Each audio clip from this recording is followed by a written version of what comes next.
June the 7th, 2024. Firstly, my apologies that I can't be with you. I'm still stuck at work now. We're absolutely snowed under.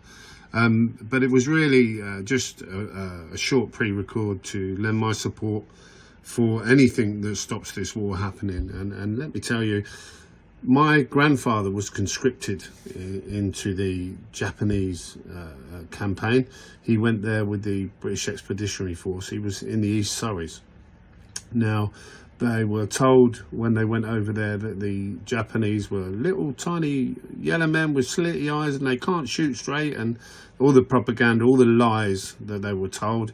And when they first got there, they faced the Imperial Guard. Now, the Japanese Imperial Guard, you had to be 6 foot to get in it. They got absolutely hammered. They got hammered back onto the island of Singapore, where they were bombed and strafed by aircraft, and they had Lee Enfield rifles. The Japanese cut the water supply off, and 4 days later they were forced to surrender.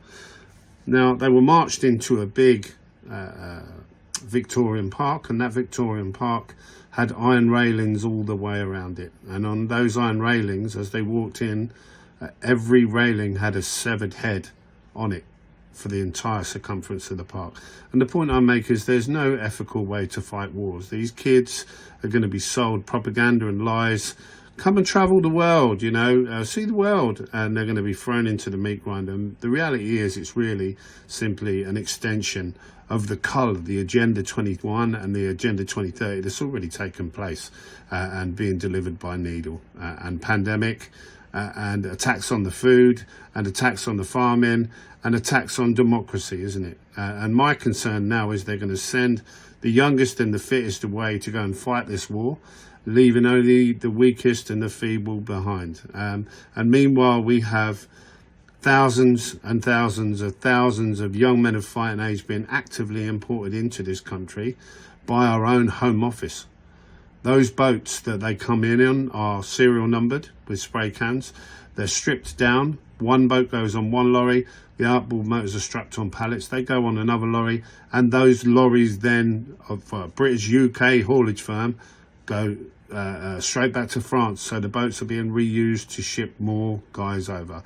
Now, they're averaging 400 or 500 a day. That's a battalion of young men of fighting age that are being, the red carpet has been laid out for them. Now, what's going to happen when all our young men and all our military are in the meat grinder in the Ukraine or Gaza or wherever they decide to send them, not in this country, and these young men kick off? I tell you what these young men are here for. They're UN troops. I've spoke to many military people who tell me these young lads were trained in the east of Ukraine, and they were trained in Antalya in Turkey. And they're UN troops is what they are. And then they were shipped to France and they signed the Official Secrets Act, and then they are shipped over to the UK. And I've seen many videos with them openly admitting they're working with the British military, the special forces. And the idea is that when they announce another lockdown, be that bird flu or whatever other lies and bullshit they come up with, they're going to deploy these young lads to police us. And I expect that will be on the back of some bright spark in Parliament saying, I've got a wonderful idea how these young lads, these young people escaping tyranny and war, can contribute to the British economy and the British public. And that is going to be in a policing role, whether that be in the police force or whether that be enrolled in a UN uniform and deployed. I'm not sure how that's going to work out.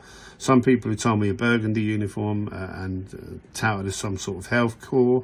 Others have said they're going to be in UN kit. The reality is I really don't know, but I know what they're here for. That's what they're here for.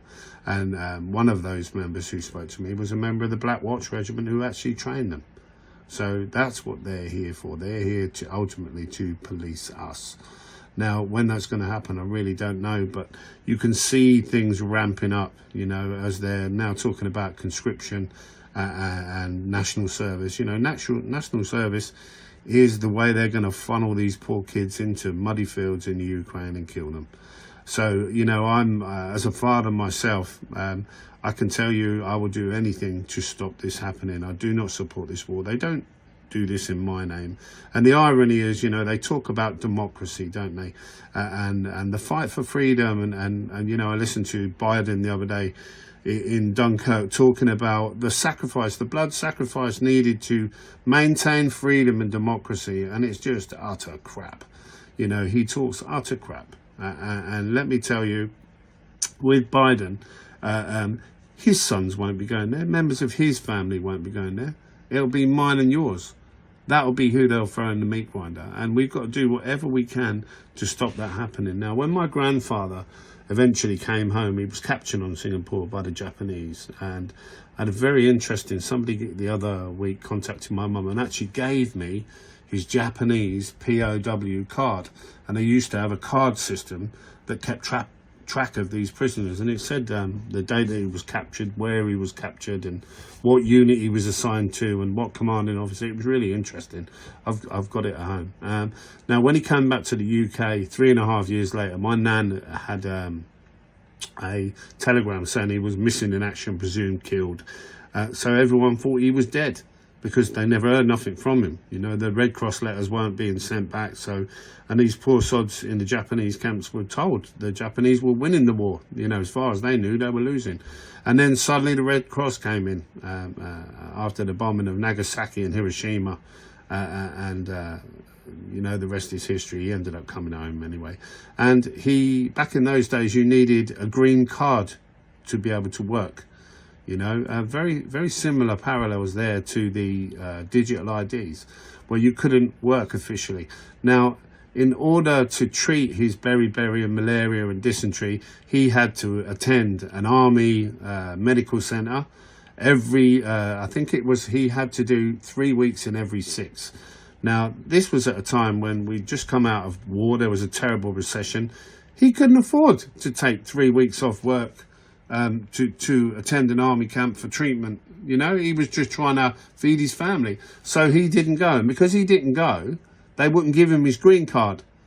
Does that sound familiar? The mark of the beast. And that's what they're gearing up for here, where if you don't play ball and do what you're told, your digital ID will be your imprisonment, mate. That's the direction it's going in. They've already done it before, and they did it to him in World War II. They wouldn't give him a green card, so he ended up working cash in hand for years because they wouldn't give him a green card. He'd served his country. He'd been a prisoner of war for 3 years for fuck all.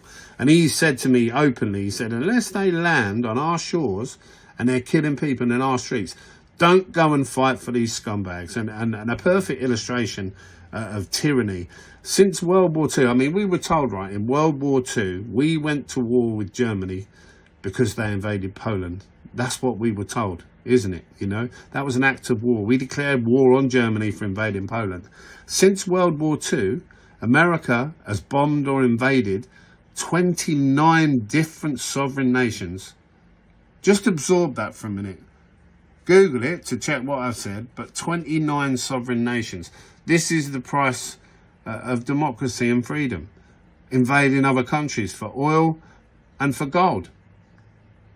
That's all it's all about, is oil, gold and assets. And they strip these countries and then they find another excuse to bomb and invade somewhere else, don't they? You know, what can't see? This is really, really dark times. And anyone who actually believes this bullshit with the Ukraine is a fool. And let me tell you, they will take your money to finance it, and they will take your sons. So please, guys, you know, do whatever you can to protect your sons and daughters. Do not engage with them. And if it means playing their silly woke game, you know, I would urge all these lads to simply declare they're women, because women don't get put on the front line, you know.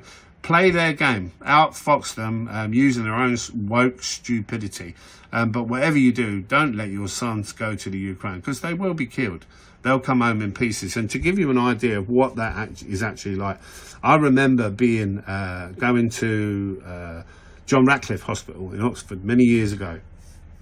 And whilst I was there, I'd pulled up, I'd gone in the mortuary, and there was an estate car pulled up, and it had a military man in, and I'd already gone into the mortuary, and this guy came in. He said, hi, I'm from so-and-so base. He said, I have 3 servicemen in my care. I've come to transfer them into this mortuary. And I remember I was in like a transit van at the time, and I remember looking at this. It was just an estate car, normal estate car, and I thought, how the fuck's he got 3 guys in there? 3 bodies in that estate car. And he brought out 3 boxes, and there was like 18 inches square, and it was just boxes of bits.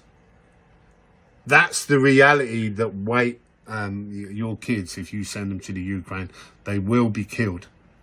They will be killed. So please don't. It's a war that we can never win. Don't believe the lies. And I can tell you, it'll be a cold day in hell. I would fight to the death. They're not taking my son ever to fight for these globalist scumbags. So that's kind of where I am. So if I can support this anti-war movement in any way, because war isn't the way forward. You know, we're intelligent enough to know that. War after war after war, they're still killing each other. It's not the way forward. The way forward is dialogue and diplomacy and compromise. You know, and when you look at what's happened since the reunification of Germany, really, and NATO made lots and lots of promises to Russia, they wouldn't push any further east. And they have. That was like 16, 17 countries ago. And every time NATO absorbs a new country, all the weapons get moved further east. I remember the Cuban Missile Crisis. Nobody was surprised at America getting the ump when Russia put missiles in Cuba, were they? The same thing is happening now. They're putting biolabs, assets and weapons in the Ukraine, right on Russia's border.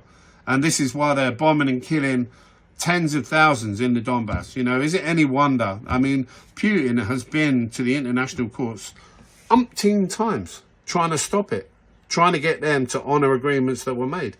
They've just totally ignored it. So these globalists and the military-industrial complex are just all part of the coal. They're going to make loads of money. They're going to take your sons, the strongest and fittest of us. You know, and what happens when they're all gone and we're left with a country full of young men of fighting age who hate us? They come here hating us because they believe that we voted for the policies these tyrannical British and American governments have done in their home countries. You know, look at all the countries they've plundered. These young men are coming here hating us. And there's a cultural disassociation, isn't there? So ultimately, if you want to go and kill white people, you put black soldiers in. If you want to go and kill black people, you put white soldiers in. That's the reality. That's the cultural disassociation. Look at these guys that are coming here. They hate us because of what our governments have done. They don't do that in my name. They don't do that in your name. America didn't bomb and invade 29 other sovereign nations in my name. And I'm pretty sure they never done it in yours. So we need to turn our backs on these people and we need to withdraw our support from them and certainly not fight. So please make sure your sons don't fight. And with that, listen, I'm going to go. God bless you all. And you know, if there's anything I can do to help, please get in touch and take care. Be kind to each other.